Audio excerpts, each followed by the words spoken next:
The Secret Agent is out in theaters, new Brazilian period drama from Kleber Mendonça Filho, starring Wagner Moura. The film was nominated for 4 Oscars this year: Best Film, Best International Film, Best Actor for Moura, and Best Casting, sorry. The story takes place in 1977 Brazil, with an additional framing device introduced partway through the movie, which shows modern day researchers reconstructing this story based on interview recordings and newspaper clippings.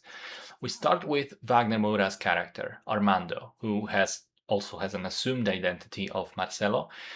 He arrives in a new town, goes into hiding at this apartment building that apparently helps other people like him. And it is unclear initially what is going on exactly. Is he the titular secret agent, some sort of spy on the run?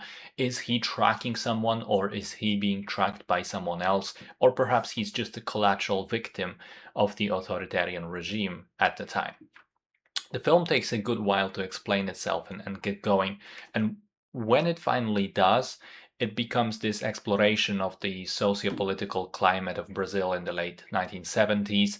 It's also interested in the themes of identity, of what it feels like to live under constant threat of life, of how difficult it is to reconstruct someone's story once they have been effectively buried and deleted from memory by a totalitarian regime.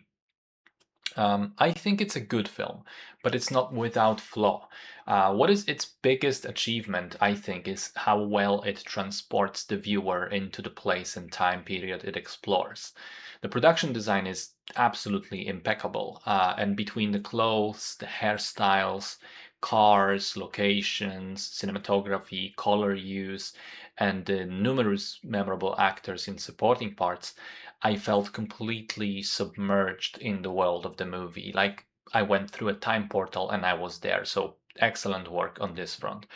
I also liked the central performance from Wagner Moura, who is able to convey a wealth of emotions and internal turmoil with just subtle looks. The supporting cast, as I alluded to, is also quite great.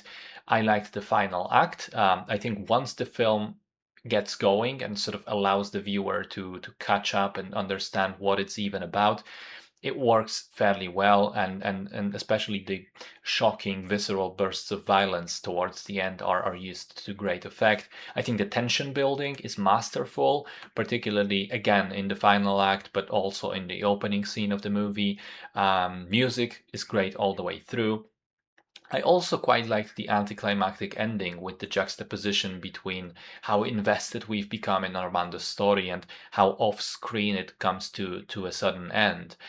However, as I alluded to, there are also flaws. First of all, the movie is too long, 2 hours, 40 minutes, and it moves at a glacial speed in its first act, being very meandering and rambling with its storytelling.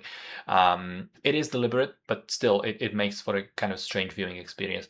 I think the policeman subplot was very strange in the sense that when the commissioner becomes interested in Armando for the first time, I thought he must know something's up. But then it turns out no, he was just randomly sort of drawn to this guy, which is a little too coincidental with how the cops are shown to be connected to the assassins later on. But that connection is to Armando, and his story is sort of very strenuous. And for how strenuous it is, I feel that we spend a lot of time with the police characters. I also thought that the hairy leg subplot, not to spoil too much, was completely off the wall and lost me in the surreal scene at the park. Now, I've read a bit more about it afterwards, and apparently the whole subplot was meant to show how in those times newspapers had to invent these crazy stories to be able to get around censorship and report on people going missing or being killed without overtly pointing their finger to the government, which is quite fascinating when you know that. But I'm still not sure it justifies, you know, it justifies how much time we spend on such a bizarre subplot.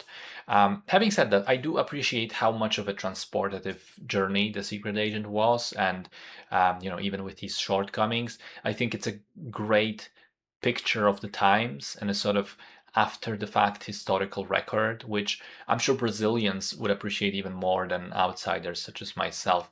But anyway, it's a solid film overall.